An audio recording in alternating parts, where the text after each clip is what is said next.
Asterisk after a double shift at the hospital. Tamika Rollins just wanted to fill up her tank and go home. It was nearly 11:30 p.m., and after 2 back-to-back shifts at Baldwin County Hospital, her feet were sore, her eyes dry, and her mind teetering between exhaustion and survival.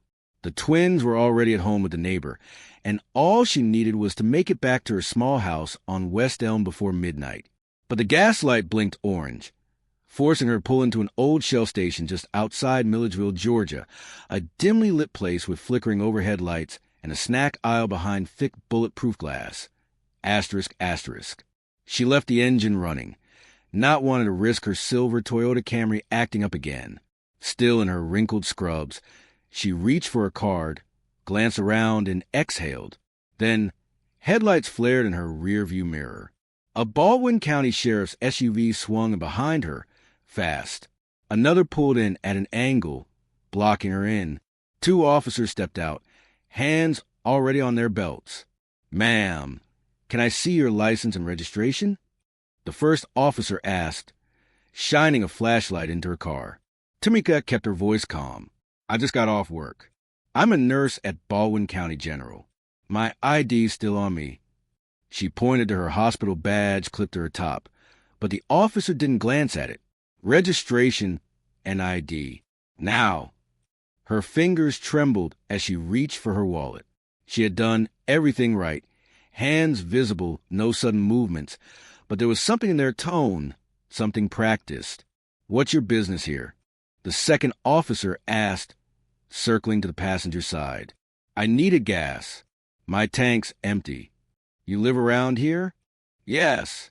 He leaned in, eyes darting toward the back seat, where a car seat sat covered with a small fleece blanket. "You got someone with you?" "No, just me." A pause. Then the first officer said, "Pop the trunk." Tamika's eyebrows lifted. "On what grounds?" "Ma'am, this is a routine request. If you don't comply, we may have to escalate." Her stomach turned. Not tonight. Not after everything. Not with her kids waiting. "I'm calling my father," she said quietly. The officer stepped forward, his voice hardening. "We're giving you a lawful order." She raised one hand slowly. "I'm calling my father. Right now." There was something in the way she said it. Not loud, not defiant, just certain. She dialed the number she knew by heart. He picked up after one ring. "Daddy," she said, her throat tight, "I need you to come to the Shell station off Highway 22. Right now." A pause. Then 3 words. "I'm on my way." She hung up. The officers exchanged glances. They weren't going to like who was coming, and they had no idea just how badly they'd misjudged her. The night air thickened with silence. Tamika stood still, phone in one hand, heart in the other. The officers didn't back off. If anything, they closed in as if her calmness bothered them more than defiance.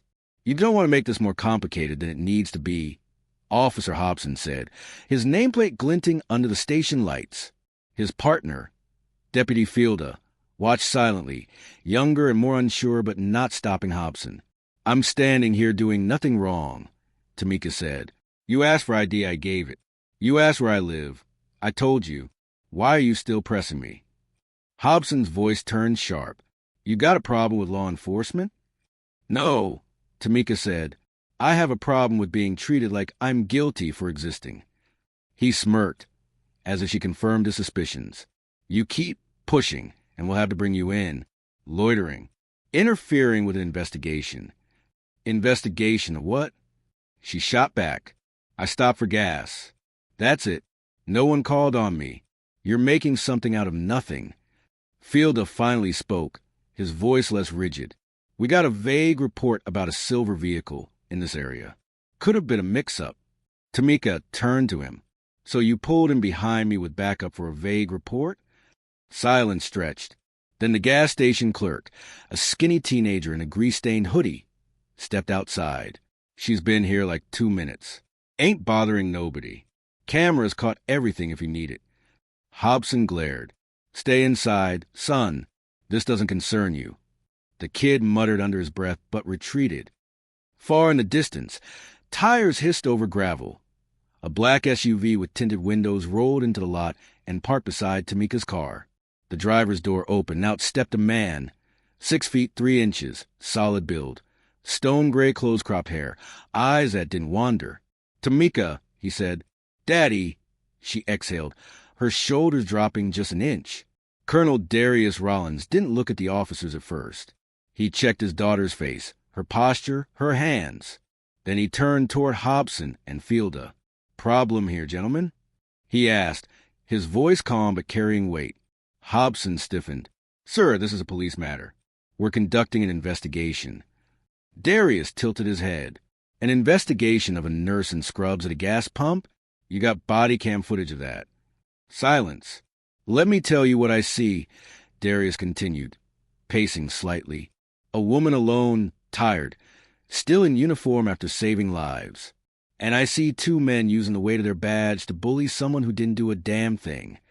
Hobson stepped forward. "I don't appreciate." "You don't need to appreciate anything," Darius cut in, eyes locked.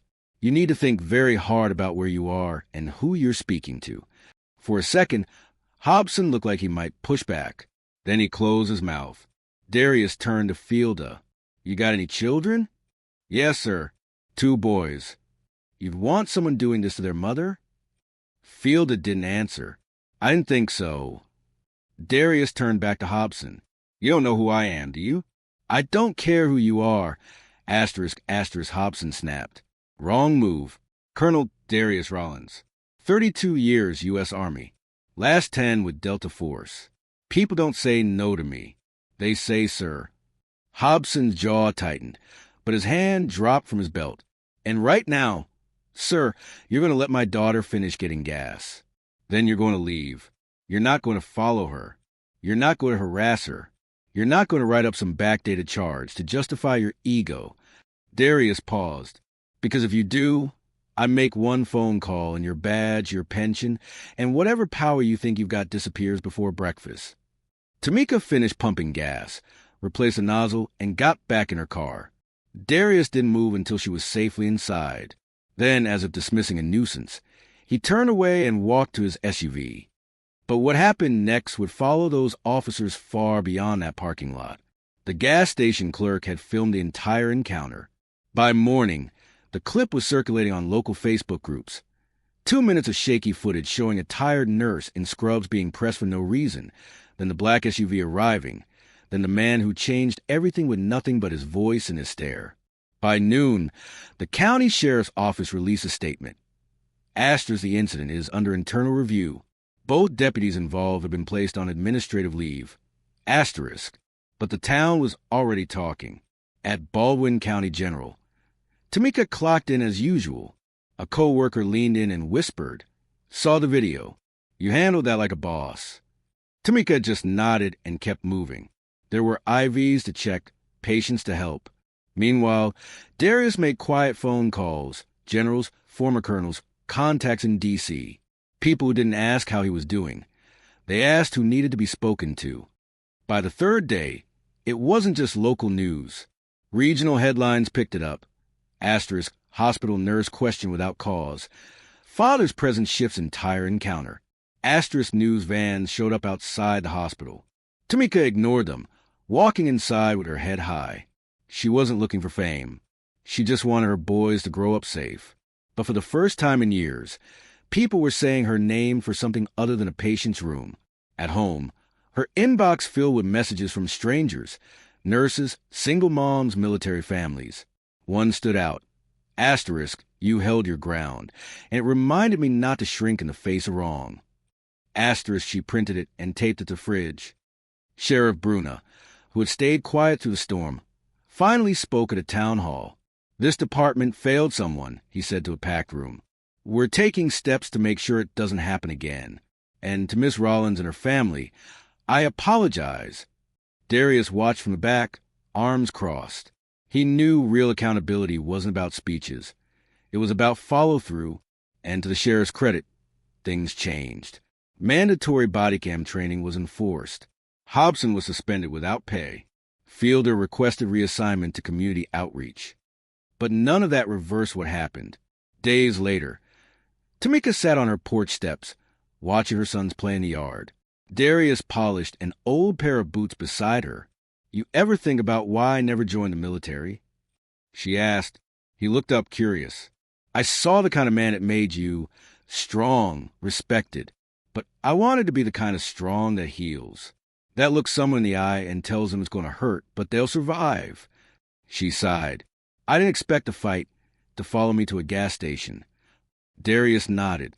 They'll see how their mama stood tall, how she never cracked, never apologized for existing.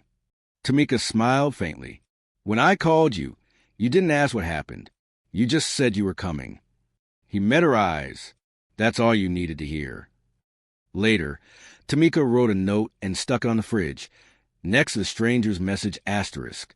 Asterisk, to the women who are tired but still standing, to the men who've carried too much without complaint, to the parents who teach strength without anger, to the daughters who hold their breath every time they see flashing lights in the rear-view mirror.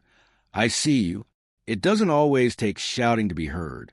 Sometimes just being still and steady is loud enough. And if no one's come for you yet, call them. The right people show up, even if they come quietly. Asterisk, by Monday, the news cycle had moved on. But in Baldwin County, the story stuck, not as a scandal, but as a shift. Because real change doesn't always announce itself. Sometimes it arrives in a dusty parking lot, riding in a black SUV with a voice that says, "I'm here." And if this story moved you even a little, share it, speak it, remember it. Because someone else might be standing at pump number 4 right now, wondering if they're alone. And your voice might be the one that makes the difference.